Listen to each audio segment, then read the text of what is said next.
Hello, everybody, and welcome to Peaceful Anarchism on the Voluntary Virtues Network every Thursday at 1 p.m.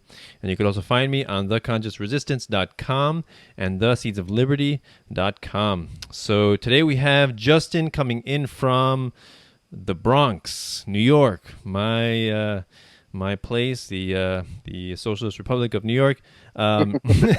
He's the creator of libertyhangout.org, which is his website and blog. He has also got a YouTube channel, the Liberty Hangout, or Liberty Hangout, and also a Facebook page, Liberty Hangout. And his Twitter is at Liberty Hangout, so he likes to keep it consistent. Makes it easy for people to follow. No curveballs. He's also got a kind of satirical Facebook page called Bernie Stalin 2016. So be sure to give him some likes because we all need more likes, right? So Justin, thanks a lot for coming on the show. Thank you for having me on, Danielle. It's a great pleasure. Yeah. So I found your Liberty Hangout YouTube channel, and I saw your videos with the I don't know what you call it. They're like campaign trailers, satire, or something like that, right? It all started with on Twitter when my friends and we were jokingly calling Marco Rubio a communist. And so I decided, you know what? Let me make this guy a little promo video, right? Make him appear like this hardcore communist. And so I made this first video. It all started with Marco Rubio, and I had him walking out with fire in the background, and you had the hammer and sickle. Right. And then from there, just kind of progressed to all the other Republican candidates. I ended up doing a Scott Walker one. I just try to make these as egregious as possible, and that all led up to my climax of making the Bernie Sanders one, where I compared him to Joseph Stalin and the Soviet Union. And, I like having a lot of fun with them. Yeah, and then you did one for, I guess, for voluntarism, right? Or just your Liberty Hangout promo, right? Yes, the Liberty Hangout promo, that was because when I first founded the website, I founded it back in February of this year. Yeah. And I founded it not really with much of an intention behind it. I'd always been into politics, and my reasoning for founding the website, it was originally called YoungJeffersonians.com. And so that was when I was a minarchist libertarian, and I was looking to steer away from words that may have had negative connotations. And so I decided to model myself after Jefferson and go with YoungJeffersonians.com. And my main reasoning for making the site was I liked talking about politics, but I know that people tend to steer away from the people who just make long rants on Facebook. So I kind of wanted to have a more professional look to present my arguments. And so it started with YoungJeffersonians.com. And from there, I found a few writers on Twitter, and I went to a Young Americans for Freedom conference up in New Hampshire, and that's where I met my friend James. He is our co-founder. And so after much thought and deliberation, I became a voluntarist, and that's when I decided to cut the ties with any politicians. And even though I greatly revere Jefferson for what he did in founding the United States of America, I just wanted to have a title that was more neutral and welcoming and warm. And so we decided to agree upon the name Liberty Hangout, where it's very inviting. It's a movement. We want more people to join this conversation. And so it has been called, we've had the website called libertyhangout.org since I think early May now. And that's when we really took off, was when we had that name change. Yeah, awesome. So you mentioned the founding of the website. So before that, like, what led you down the path of interested in politics, and especially liberty and voluntarism? I grew up in a very conservative household, and so growing up I had a great passion for the military. That was really my goal. I wanted to go to college and join Army ROTC. And so because I was a conservative, I really had that main guiding principle of freedom. At the time I may not have truly known what freedom was, but just having that guiding principle there is enough to keep an open mind. And so as a conservative, I would say that I was mildly interested in politics up until after the 2012 election. Once Obama was reelected, that's when I dropped Army ROTC, because I knew that as a soldier, I would have no say in what I do. I would virtually be enslaved by the federal government to just carry out its will. And so it was at that point that I really just started questioning the whole paradigm of the government. And then I would say I was still neoconservative up until a year ago. And even back then, I was still listening to your Sean Hannity's, your Mark Levin's. I was big into Glenn Beck. And so last year, I really started delving into it because I wanted to be able to adequately debate liberals. And so I just started reading all these conservative books. I read books from Glenn Beck, from Ben Carson, from Alan West, even Dinesh D'Souza, just all these talking heads. And then I decided to, what really made me start questioning my whole belief system was when I first, I saw an Andrew Napolitano video on YouTube where he was calling Abraham Lincoln this really dirty tyrant, saying he was the worst president ever. And I'm sitting there staring at my computer, questioning this, like, oh my gosh, he's saying this about Lincoln? Really? And then I saw in the comments section someone recommended to pick up the book The Real Lincoln by Thomas J. DiLorenzo. And so I immediately ordered it, but I read it with great caution. And the facts in there just blew my mind. I just realized that everything I was taught about Lincoln was an entire lie, and that he was the father of progressivism and big government. And then from there, I decided to purchase some Judge Napolitano books. And I didn't even know that Judge Napolitano was a libertarian. I just saw him on Fox News. I assumed he was conservative. So I bought a couple of his books. I bought his book, Theodore and Woodrow, in which he talks about the founding of progressivism in mid-U.S. history. And then I also bought his book, The Lies the Government Told You. And I remember in there, most of the points he touched upon were really conservative principles. But then he also talked about the lies in war and the lies in drug prohibition. And I remember seeing those chapters, and I was very, very weary about opening them up. I was like, no, we need to keep the drugs banned. You know, they're bad for society. We need to go bomb the Middle East. There's bad people over there. But then when I was reading it, it just made total sense to me that, you know, if the government has the ability to regulate drugs because it may lead to bad behavior, no, that's very fascist. That's like the government stepping in and saying, like, okay, this let's say like all African Americans may commit more crime than other races. So if you're going to lock people up in jail for using specific drugs because they may be more likely to commit crime, that's the equivalent of arresting an entire race of people for the same principle. And that right there just made me realize, like, no, I can't believe in freedom and also believe in this very contradictory belief. And then from there, I read another Judge Napolitano book, his latest one called Suicide Pact, in which he wrote about all the lies that politicians told to be able to drag us into these never-ending wars. He talked about how the Federal Reserve was created to essentially fund these wars, and then in turn, they say that these wars are fought for our freedom, when in reality, here at the home front, isn't it ironic that every time we go to war, we lose more and more freedom? And so from there, that's when I really became libertarian. But nonetheless, I never really questioned the morality of the state. Rather, I just questioned its role. So I was still a staunch Rand Paul supporter.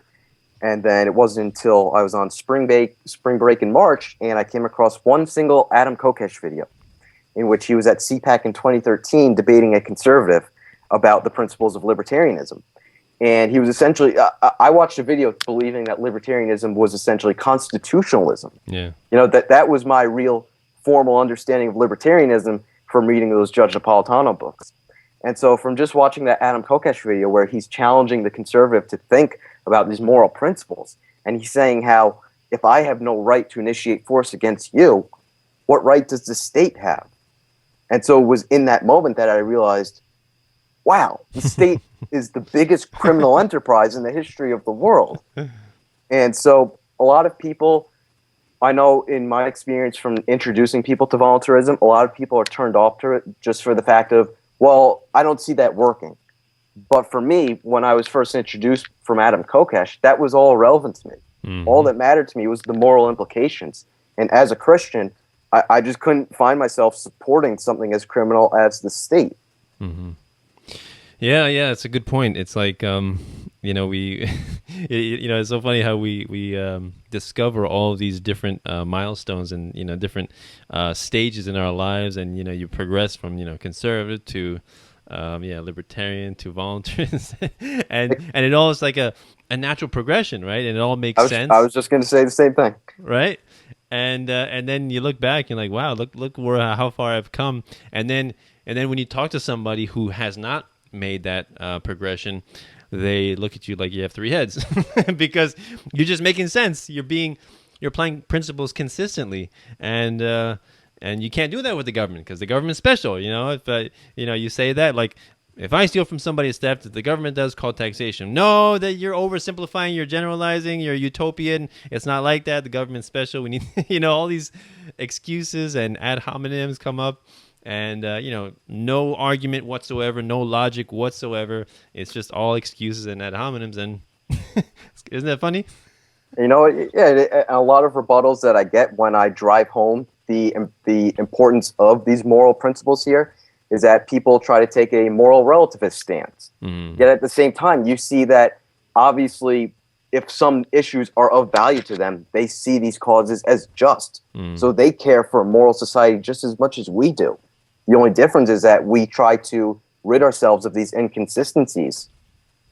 Yeah, yeah, and the funny thing that they call us is many times is like a utopian, right? You're just you're just a dreamer. Yep. You're a utopian. You're unrealistic, and then when you think about it, every form of government is somebody's utopia, right?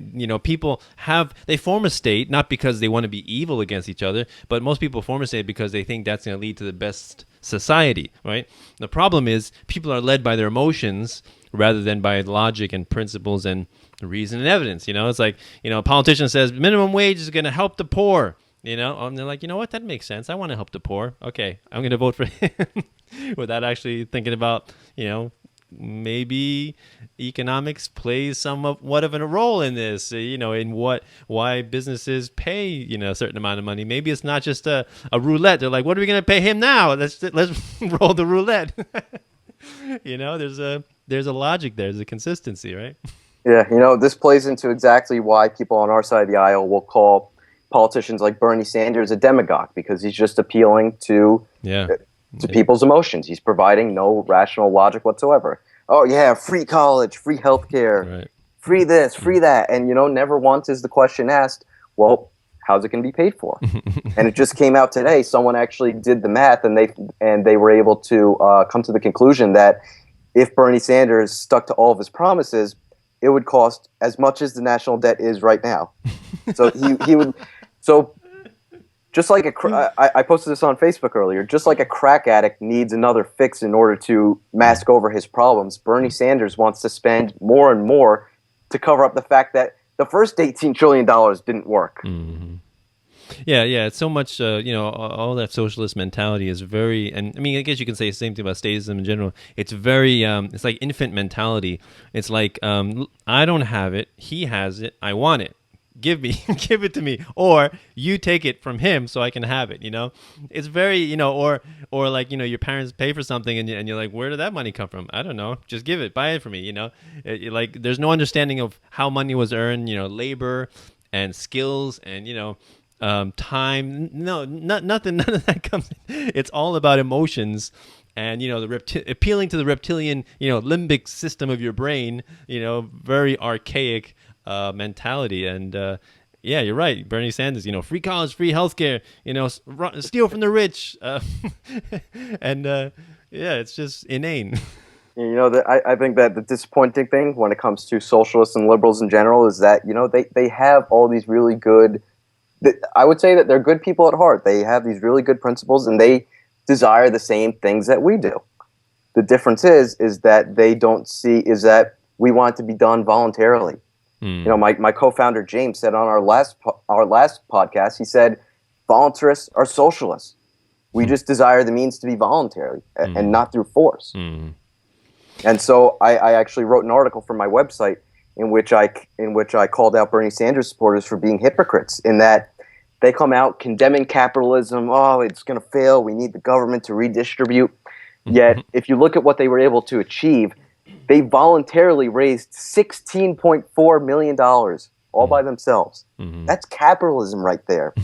And you know what? I went to a website and I found a foundation. I believe it was called Feed My Starving Child. And I'll pull it up real quickly just so I'm specific. The Feed My Starving Child Foundation. And I went on there and I found that just a small donation of 22 cents is enough to purchase a single meal for a starving child. And so I went and did the math, and $16.4 million, that's enough to feed over 68,000 starving children, 3 meals a day for an entire year. And so here are these socialists saying capitalism fails, it won't work. and yet they're able to raise enough money to feed close to 100,000 people food for an entire year. Well, I think when those people say capitalism fails, a lot of them have a misunderstanding of terms, right? Absolutely. And so when you're talking to these people, one of the first things to say is define capitalism. Define taxation, define theft. And so I try to distill these things into their simplest components so that we can all understand this, so people are not swayed by mushy-headed ideas and feelings, but by actual definitions. Like, let's go to the Merriam-Webster's dictionary. Let's look up what capitalism is, please. Yeah, and I wrote an article like, what is capitalism? Very simple. Like, what is voluntarism? And voluntarism is not in the dictionary, but what is capitalism? And yeah, look, private, ownership of the means of production privately in private hands. That's it. That's basically what it is. And then I would add to that voluntary transactions between peaceful people. Right, mm-hmm. And that would be the difference between a charity or let's say an interaction between an employee and an employer, right? A voluntary interaction, and then theft, right? It's involuntary. That's not capitalism. That's just theft, right? So capitalism always must be voluntary. Therefore, any kind of force or coercion that government would introduce distorts that and perverts that beautiful mechanism. So what we have today, it's not, I like to say, it's not crony capitalism. Oh, actually, it is crony capitalism, but I don't like to use that term because it's like saying crony lovemaking. So I use the term corporate fascism. I think that's more... Absolutely. It's much clearer. So, because when crony capitalism, it's still capitalism. They just call it capitalism. No, it's just too confusing. So change the term. And you raise a good point there when you talk about how going to the raw definitions really helps the argument. I remember this one person I follow on Twitter once said, like, yeah, of course I hate capitalism. I'm a liberal. And so I responded with a question. I said, capitalism is simply the voluntary transactions, the peaceful and voluntary transactions between consenting individuals. Mm-hmm. If you don't like that, then what do you prefer? Right. And so I never got a reply, but on a fundamental level, yes, that is what capitalism is. And often people do not realize that this quasi-fascist system that we have is not capitalism. Yeah. Go ahead. And they also don't realize that we voluntarists also oppose it. The liberals and the socialists, they oppose the corporatism, whatever you want to call it, just as much as we do. The difference is that they believe that giving the state even more power right. will remove the problems. Yet they don't see that the state is the problem that started it. Right now, I am taking a business and government course as part of my curriculum.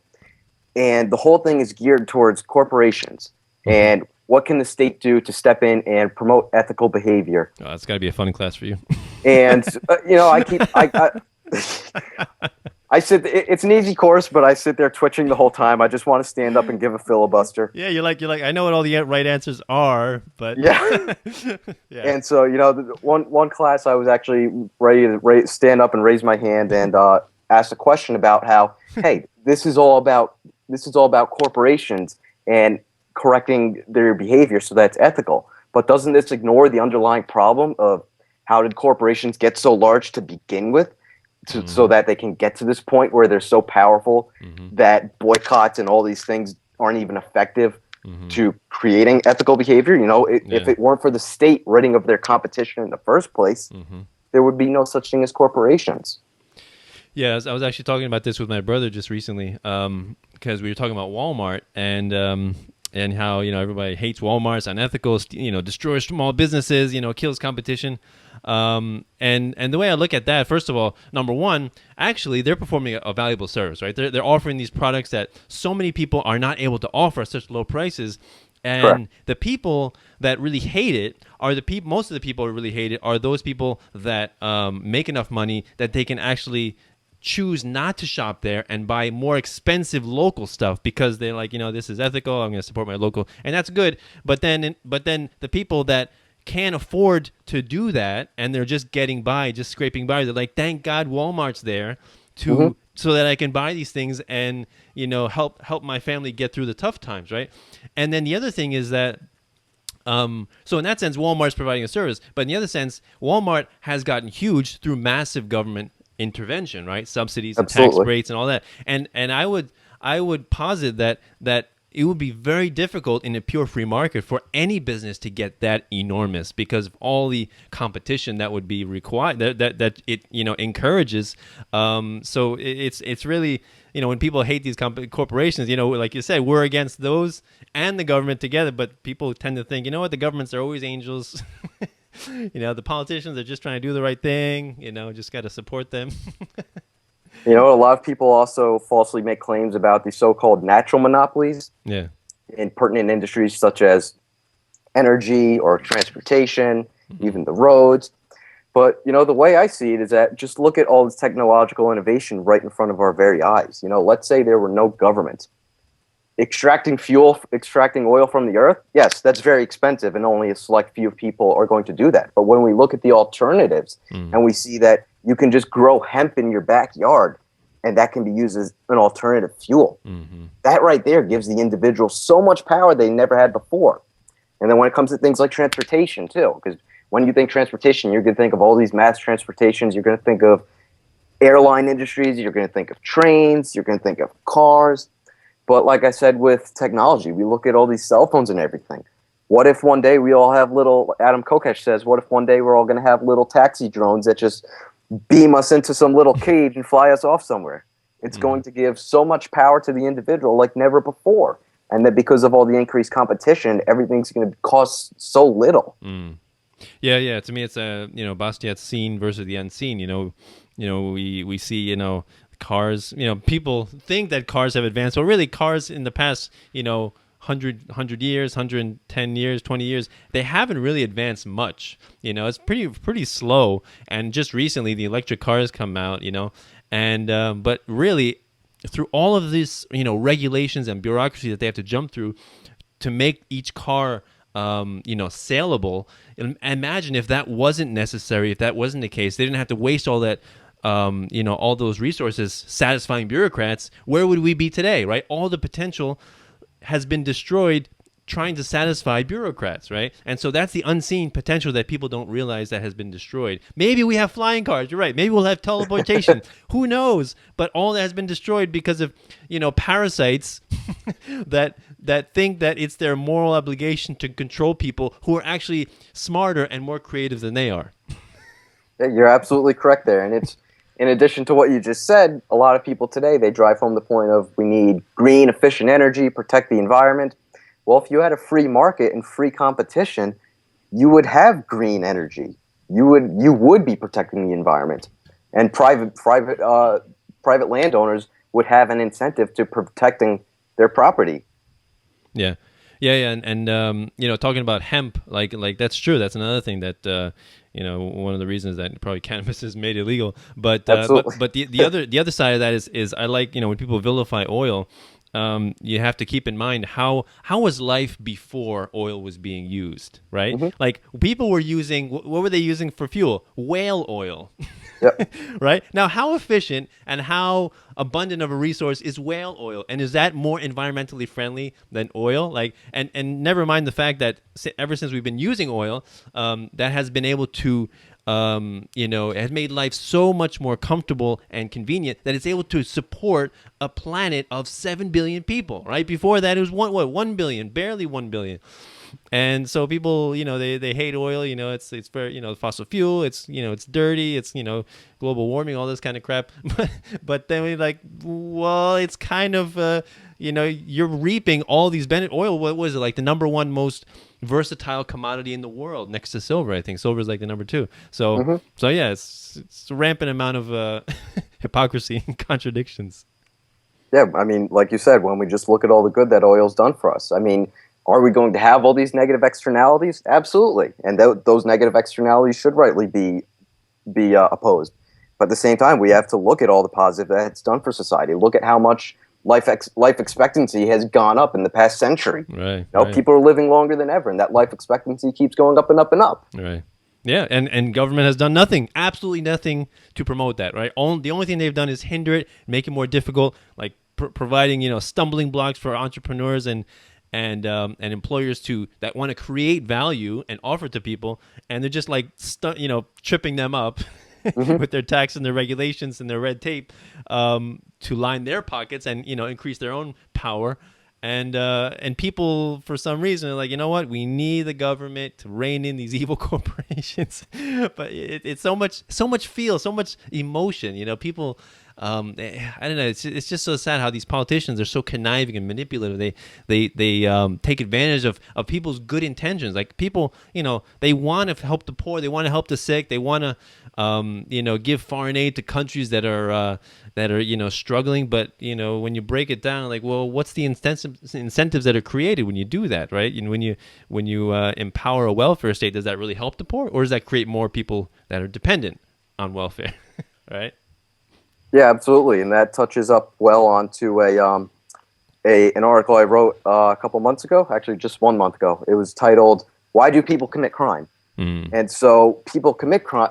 When you look back on it, you have to essentially just reverse engineer it. So instead of just looking at the problem head on, saying, "Oh, these people are committing crime, they're bad people, blah blah blah. It doesn't matter what they did, how they did it." Well, let's rationalize this and empathize with their situation. And if we reverse engineer it and look at basic economic principles, we see that people face trade-offs. We see that there's always going to be an opportunity cost, which is the cost of something when the cost of something is what you give up to get it. And then also rational people will think at the margin and will act if the marginal benefit exceeds the marginal cost. And the fourth point is that people respond to incentives. So as we see on these 4 basic economic principles and 4 basic principles of human nature and human action, whenever the government steps in, the government is never a positive force because it's always a coercive, violent institution that's always going to just be a hinder on the free market and free interactions between consenting individuals. So whenever you have this third-party outside source that's hindering the market, what is it doing? It's just reaping people's opportunities. It's squandering them. So when you do this, whenever you have a taxation and you're imposing a cost upon individuals, you're making their opportunities that much harder.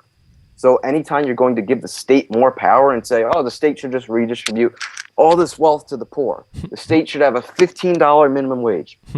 Well, what happens as a result? Well, we look at basic economics again. We see that Murray Rothbard said that the minimum wage, it's compulsory unemployment. Because what the minimum wage says, it doesn't guarantee any jobs. It just says it is illegal and criminal for anyone to hire anyone else below this minimum wage. So if I volunteer my labor for anything less than that, the government is saying, no, you can't work for that guy. And so then when there's no opportunities left and people have no incentive to look for a non-existent job, what are they going to do? They're still going to be self-interested. They're still going to be rational individuals looking for the marginal benefit to exceed the marginal cost.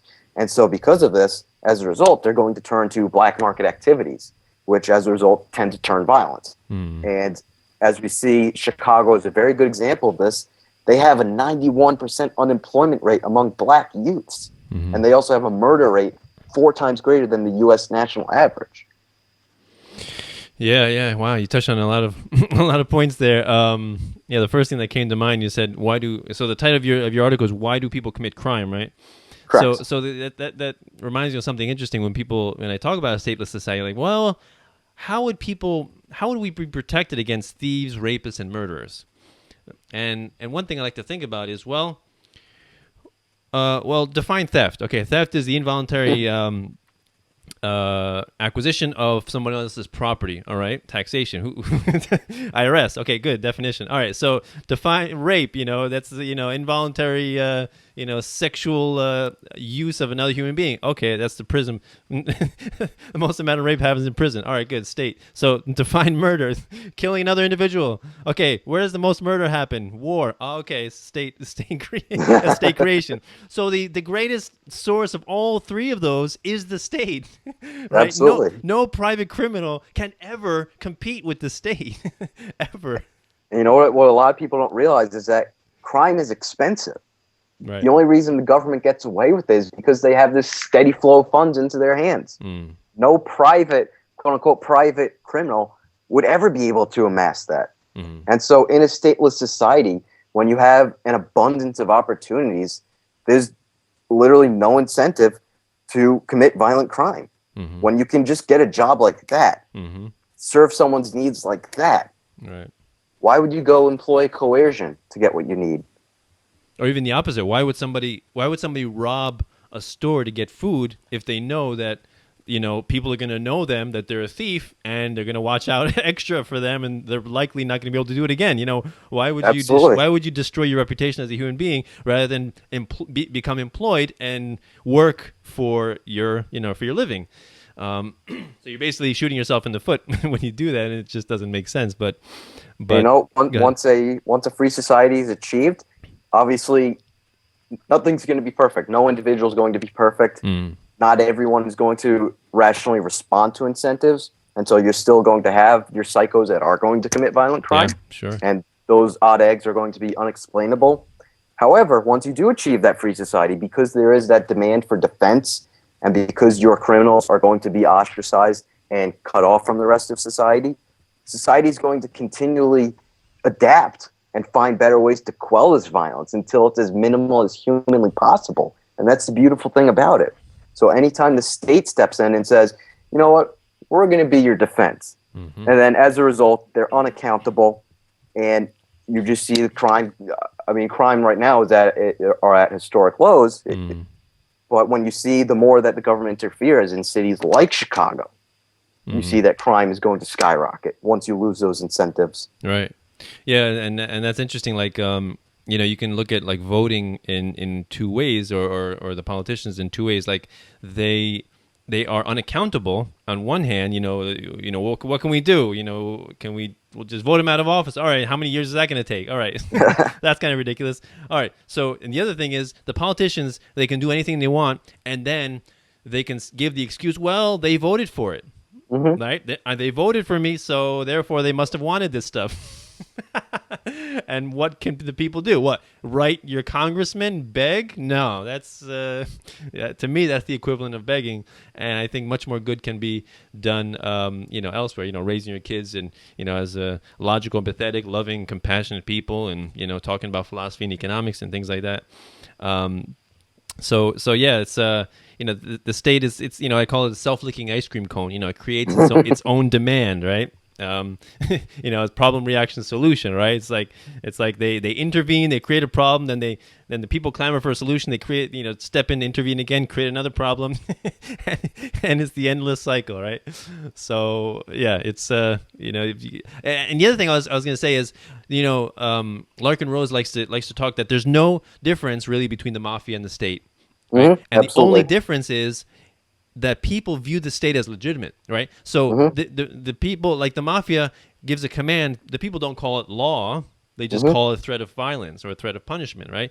But when the state does the exact same thing, it's called law and it's considered acceptable and legitimate, right? So, and what are the roots of that, right? That goes all the way back to authoritarian parenting and government schools, right? So those are really the roots of statism. Is molding the child's brain, and that's really the awesome goal of homeschooling and unschooling, and just get your kids out of those indoctrination factories. I think that ties in well to one of the core tenets of voluntarism and agorism, which is civil disobedience. And so I would say that even a lot of small government libertarians are very turned off to that idea. And I think they get the bad rep mainly from your ANCOMs. And so I believe that, a lot of them will say like, oh, no, don't do civil disobedience. Just vote them out. If you want to have a say, just vote for a new politician. Vote for this, vote for that. But in principle, they say that they're telling you it's immoral for you to oppose the state and work within it in order to change things. But in principle, that's like saying that if the mafia comes up to me and demands my money, that I have no right to oppose them. And that if I am unhappy with this, I should join the mafia in order to change it from the inside. Right. Join Sauron's army if you want to change the Sauron. Right?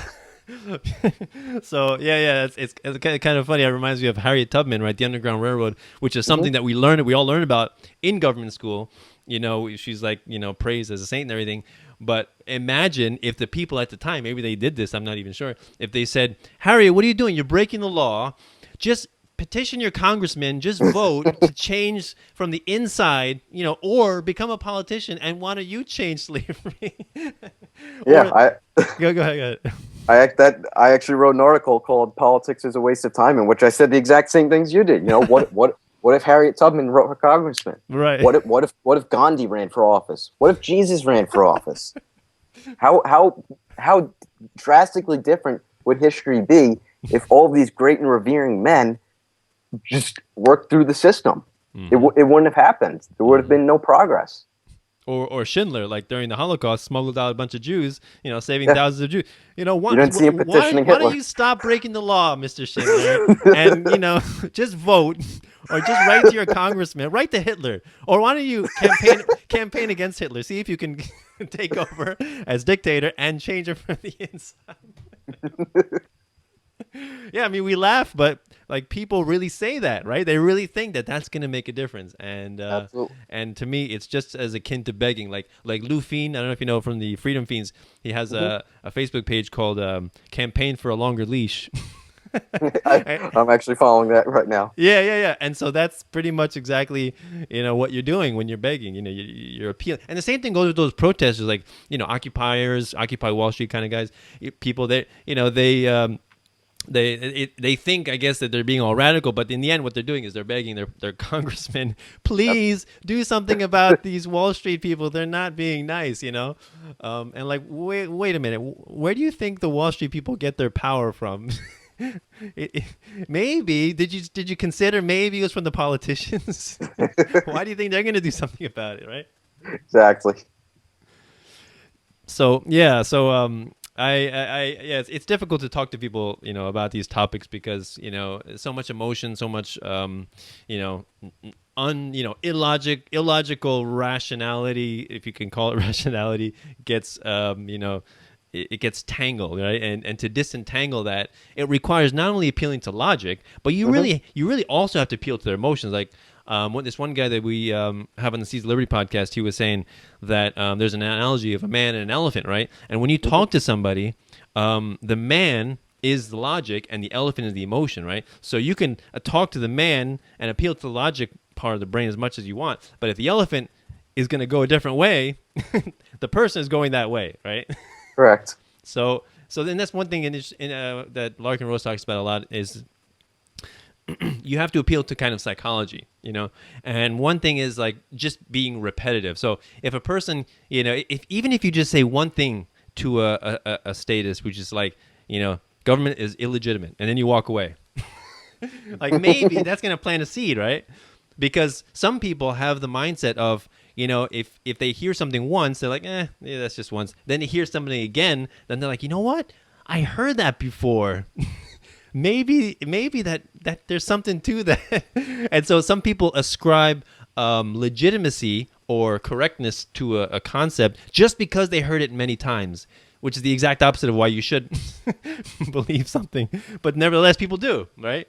Correct. Do you encounter people like that? Absolutely, all the time.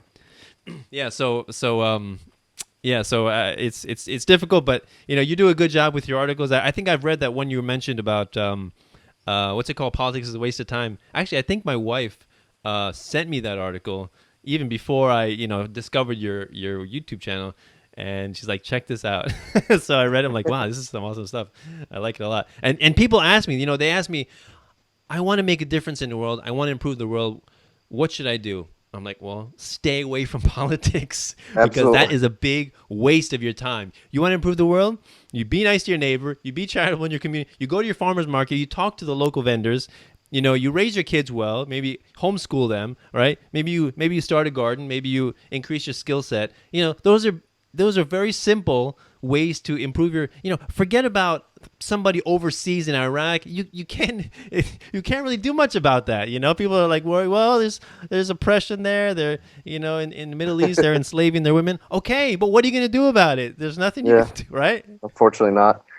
This is the problem. So you gotta. To me, it's like it all comes down to the individual, right?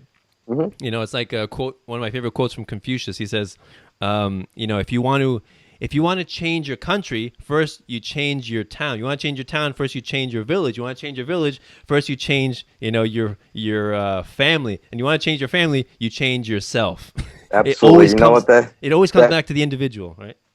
Absolutely. And I think even the individual is greater than collective. And because of that, we typically look at things like government as the most destructive forces, but rarely do we actually realize, I just wrote an article yesterday about it called The Power of Emotional Freedom. Mm-hmm. Rarely do we realize that the biggest and most dangerous force in the universe is ourselves. Mm. The most dangerous force in the universe is feelings of aggression that overwhelm us and cloud our own thinking. Mm-hmm. And so I think the most powerful and important thing that you can do for creating a better world is creating a better you and rationalizing your own thoughts and emotions. I can't recommend any more these two books, Freedom by Adam Kokesh Nice. and Nonviolent Communications by Marshall Rosenberg. Nice. These books changed my life. I know to anyone listening, they will absolutely change yours. And the key to unlocking emotional freedom is that we're all just in a constant state of suffering. We have all these negative emotions that bring us down. And so what nonviolent communications is about is trying to take that and process it all. And so when we're overwhelmed with a negative feeling, oftentimes that's hindering our own needs and desires. And so what Marshall Rosenberg writes about is try to unlock that, try to rationalize it. If you have a negative emotion overwhelming you, step back. Think to Adam Kokesh's famous line, "You are a free, beautiful, and independent human being. Don't let anyone tell you otherwise." So think to that and then try to rationalize your emotions. Step back. Find the need that's being hindered. And then when you realize it's being hindered, just think to yourself, like, I've rationally deduced that this feeling is getting in the way of being productive. So then just put a smile on your face. You can live in an eternal state of happiness. And so once we're able to unlock that emotional freedom, that's the most beautiful form of freedom. Even more than having freedom from the state is being free of being a slave to your own emotions. Mm-hmm. Yeah. I remember Adam. What he was saying when he was in jail, he told the one of the guards. He's like, "Hey, come here. You're a free, beautiful, and independent human being. Don't let anyone ever tell you otherwise. All right, go back to work." I love that. That's great. You know, and I saw him speak a couple months ago. He said he actually would tell every single prison guard that. Really? And he actually got them reading his book as a result. Seriously? Oh, that's awesome. And so I think because of that, oftentimes we like to classify people into groups. I mean, I know we're even guilty of it in this show, calling people liberals, socials, conservatives, blah, blah, blah. But you know what? You'll read it in this book, Nonviolent Communications, that words like that, those are judgmental terms. And we often don't empathize with other people and see them for what they are, as fellow human beings. And a lot of them are just trapped in this vicious cycle of damaged thinking. And so once we're able to realize that, instead of lumping people into groups as, oh, he's a statist, or we're anarchists, this is our, it's very groupthink, and it's very dangerous. True. So even if we have a bunch of anarchists together, that still may be, if you have these negative emotions involved, it may be just as damaging as statism for all we know. So once you're able to realize that, hey, we're all human beings, even people that work for the state, they are just as much victims of this negative way of thinking as people that are actual victims of the state violence. So it all comes down to that way of thinking and realizing that even the most hardened tyrants at the root of this case, they are damaged individuals with a damaged way of thinking. Yeah, it's a really good point. Yeah, it's there's an emotional slavery there, and to me it comes back to destructive childhoods and battered. I remember Larkin Rose described statism as a battered citizen syndrome. Like the woman, the person gets beat by the woman gets beat by the husband, and she's like, oh, but I can't live without him. He, how will I pay my rent? How will I get food? How will I get shelter? How will I get clothes? And basically people have the same approach to the state, right? They're afraid of the unknown, afraid of somebody, the all-powerful protector that guarantees protection, when in fact they never deliver and never have to deliver, or if they deliver crap or violence, they never have to be accountable to that. And I think a good rebuttal to that argument there, where people say like, oh, no one will do this in a free society, no one will do that in a free society. Well, what if? And then you can ask them like, well, what if I want to do this? Are you going to stop me? If you support the state, you're saying that I cannot complete this task. So if I see that the state is providing poor police services, like you say, oh, we need a state to provide policing to the poor. Well, what if I want to start a police service? And what if I want to provide my service to the poor for free? You're going to stop me from doing that? Right. Exactly. It comes down to voluntarism, voluntary interaction or coercive interaction, and and that's what And one of my friends, Dave, he frequently asks people, I don't support any form of human slavery. What form of slavery do you support? Right. So that's good. All right. So Justin, I don't want to keep you too long. So can you give the people your links and how they want to if they want to contact you or follow you? Absolutely. They can reach out to us on Facebook and Twitter. We are at Liberty Hangout on Twitter. We are facebook.com/Liberty Hangout on Facebook. Our website is, of course, libertyhangout.org. You can find us on YouTube. Just search the title Liberty Hangout, where we got a bunch of great content. We got those parody promo videos. We got some other original content. A couple of podcasts. We'll try to work more on that. And if you check out libertyhangout.org, we got a lot of great liberty-minded material from a great array of writers. We like to dive into topics ranging from philosophy to economics to history, even to politics. It's always important to stay well-rounded, and we like to keep our readers up to date on all these great and amazing fields. Awesome. Yeah. So anybody wants to check them out, please do. Throw them a like, maybe a donation. Do you accept donations, by the way? Yeah, I take Bitcoin donations. Bitcoin. All right. So throw him some unregulated love with Bitcoin. I'm sure he'll appreciate that. So if anybody wants to support me, you can. I have links below for my Bitcoin, for my PayPal, also for Patreon. Please check those out if you want to help me continue doing this, because my wife has been telling me, you got to make money. You got to make money with this stuff. It's a waste of time. You're not doing anything for the family. So I'm like, all right. So I'm trying to make some income. It's not easy doing this stuff. It takes time. Setting up these interviews and finding all these beautiful people. So I love doing it. I want to keep doing it. So please help us out. It's a labor of love. And I love doing it. So awesome. Thanks a lot, Justin, for the conversation. So this is Peaceful Anarchism on the Voluntary Virtues Network and theconsciousresistance.com and theseedsofliberty.com. Wishing everyone have a wonderful day. Take care. Bye.